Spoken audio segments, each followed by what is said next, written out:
What if I told you that Hamilton's tire test with Ferrari hid a secret that could break Formula One in 2026? It was not a simple rehearsal. It was a revelation that could change everything. Do you want to know why? The car Lewis Hamilton drove that day was not exactly an SF25. It wasn't the future SF26 either. It was a hybrid machine, a specially adapted development mule, with profound modifications that were not reflected in its external appearance. In its technical core, it hid fundamental secrets. Ferrari had rebuilt the power steering system, redesigned the front suspension and modified the braking mapping so that the car's behavior felt more similar to the world champion Mercedes that Hamilton drove in his golden era. An unprecedented technical turn for a team historically reticent to copy. Behind the curtain of Yas Marina, the real protagonist was not the SF25, nor even Hamilton. It was the mule car. A prototype silenced by the team itself, camouflaged under a conventional body, but which hid structural changes so profound that its existence is only justified for one reason: to experience the future. This car was no simple tire laboratory. It was a laboratory of sensations. Ferrari wasn't just collecting data. I was asking Lewis Hamilton, with every corner, with every braking, with every lap, is this what you need to win? Inside, the mule had an evolved version of the power steering with variable mapping installed. At first glance, this might seem like a minor technical modification. It is not. This system allows the steering assist to change dynamically depending on the car's speed, steering angle, and lateral load. In short, it is as if the steering wheel thinks with the pilot. And that is precisely the type of interface that Hamilton always demanded from Mercedes. A front axle that does not react the same at low speed as it does at high speed, but rather anticipates his movements, giving him back the feeling of absolute control that he once had and that he simply had not felt at Ferrari. Until now. The second key change was even more revolutionary. A front suspension configured with aggressive anti-dive logic. This architecture was designed to reduce front axle dive under braking. Why does this matter? Because in a car with a tendency to stick its nose in, the driver loses visual references, loses aerodynamic balance, and most importantly for Hamilton, loses predictability.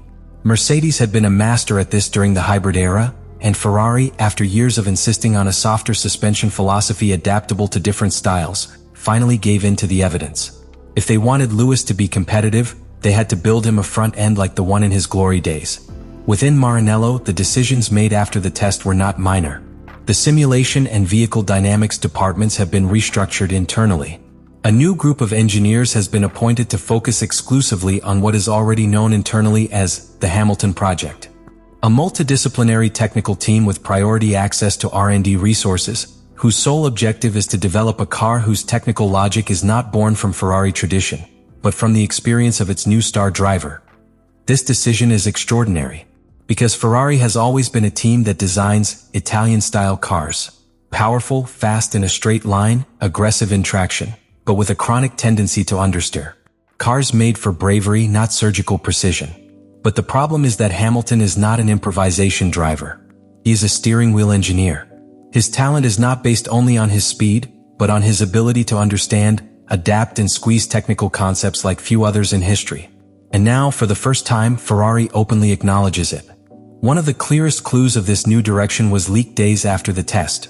The SF26, next season's car, will integrate a modular architecture system on the front axle, with the possibility of adapting the caster, the inclination angle of the wheels, depending on the driver's style.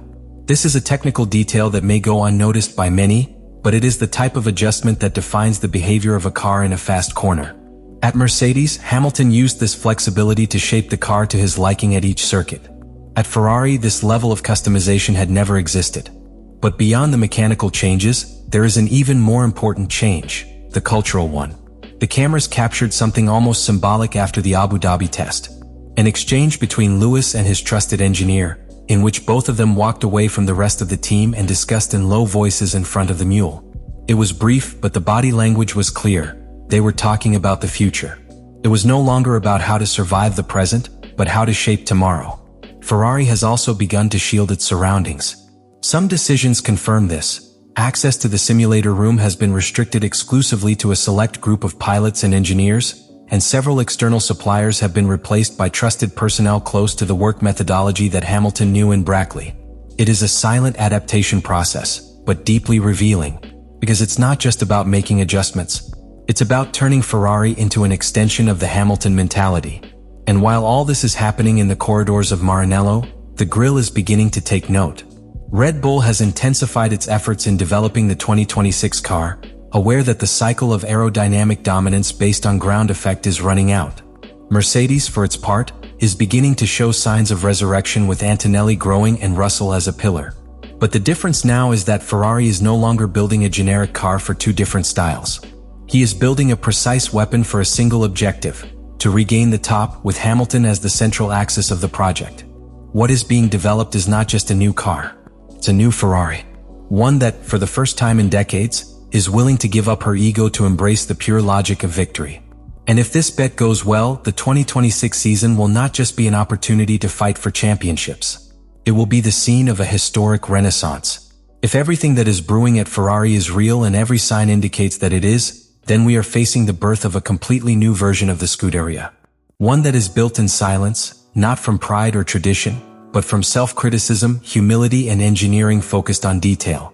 And that has enormous implications not only for Ferrari and Lewis Hamilton, but for the entire political and competitive structure of Formula One. Because if the SF26 really becomes that tailor-made car, optimized for Hamilton's style, with programmable steering, rigid suspension, and personalized dynamic mapping, then the Briton will once again be in a position to compete in championships on equal terms. And if that happens, what we are going to witness is not only the competitive return of a veteran driver, but a narrative with a historical weight that is difficult to match. The total redemption of Hamilton in a team that for decades was his most symbolic rival. And let's not forget the impact this would have on the pilot market. If Ferrari succeeds in its bid to adapt its entire project to the single driver style, other teams could adopt similar models. The figure of the neutral car, adapted for two different styles, could disappear in favor of designs focused on a main driver. F1 would return, covertly, to the model of clear hierarchies within the team, where the second driver assumes a more functional role, more strategic than competitive. Even the FIA could react to this development.